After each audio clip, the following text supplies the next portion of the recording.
Sex trafficking is a major problem in the United States that's found in all regions and cities. It's a topic that nobody really wants to talk about, even though it affects young children as well as adults.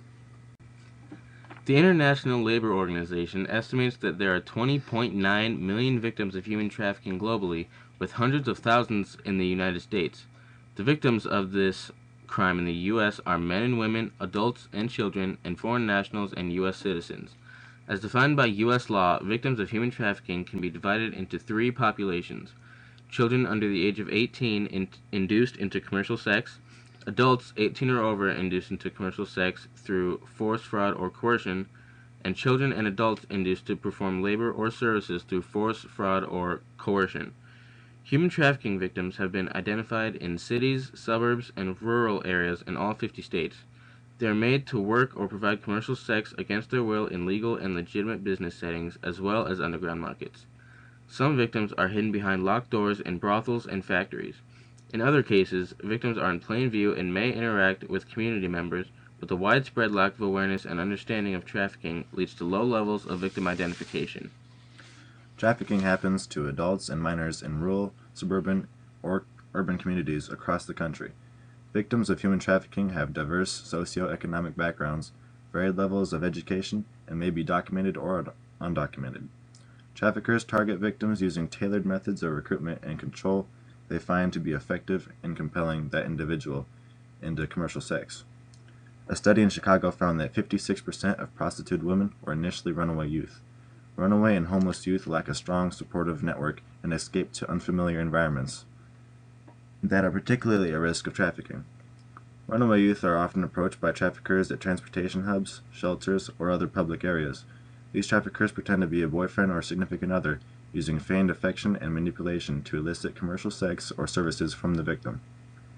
Victims of domestic violence, sexual assault, or social discrimination may be targeted by traffickers who recognize the vulnerabilities left by these prior abuses.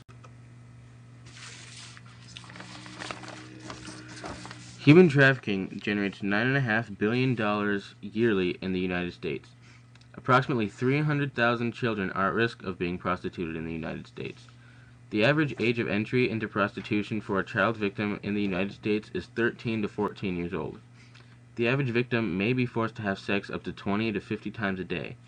1 in 3 teens on the street will be lured toward prostitution within 48 hours of leaving home. Victims are often expected to earn a nightly quota ranging from $500 to $1,000 or more, which is confiscated by the pimp. Health issues that can result from sex trafficking are sexually transmitted diseases, HIV or AIDS, pelvic pain, rectal trauma, and urinary difficulties from working in the sex industry, pregnancy resulting from rape or prostitution, infertility from chronic, untreated sexually transmitted infections or botched or unsafe abortions, infections or mutilations caused by unsanitary and dangerous medical procedures performed by the trafficker's so-called doctor, undetected or untreated diseases such as diabetes or cancer, bruises, scars, and other signs of physical abuse and torture. Sex industry victims are often beat in areas that won't damage their outward appearance, like their lower back. Substance abuse problems or addictions, either from being coerced into drug use by their traffickers or by turning to substance abuse to help cope with or mentally escape their desperate situations. Or maybe Victims of human trafficking encounter horrific situations as they are frequently bought and sold multiple times. The psychological effects that stem from slavery include living consistently in fear, consistent threats to oneself and one's family should one escape. It creates feelings of isolation, a lack of control over oneself, a sense of helplessness and hopelessness, low self-esteem, self-worth and self-respect, self-blame, depression, anxiety, guilt, anger, rage, difficulty sleeping or insomnia, fear or hatred of men, paranoia, loss of appetite, lack of energy, dreams or nightmares about being abused, attacked or resold, lack of trust in and suspicion of people, the desire to punish the traffickers, feelings of being trapped, easily startled, and always being on guard. There are also feelings of disgust and shame, worthlessness and numbness, and there are attempts at self-injury by cutting, drug overdoses, misuse of pills, suicide and suicidal thoughts, and victims are at very high risk for post-traumatic stress disorder or PTSD. Go.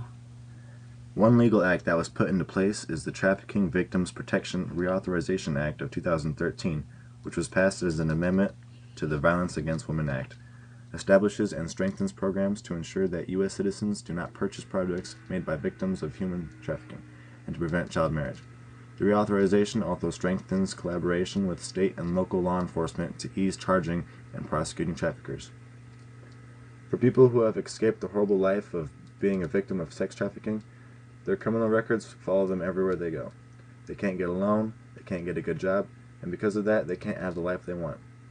But because of the Victim Immunity Act that has been passed in 20 states and counting, victims will have their records erased for crimes that they did under the control of their pimps. The fact that young Americans are getting taken is a big impact on the United States. If you left your home for any reason, whether to go on vacation, or maybe you were running away from home, or maybe you're just going out for a jog. But the fact remains that anybody can be taken at any time. In order to try to solve the problem of human trafficking, first of all, people need to be informed about human trafficking. In order to inform people about this, there needs to be a documentary made about what happens to people who end up in that situation and what they can do to avoid being put in that situation. One other way to solve sex trafficking is to learn the red flags that may indicate human trafficking so that people can help identify a potential victim. There is human trafficking awareness training that is open to individuals. If you were able to save at least one person from being bought and sold for $90 or less, wouldn't you?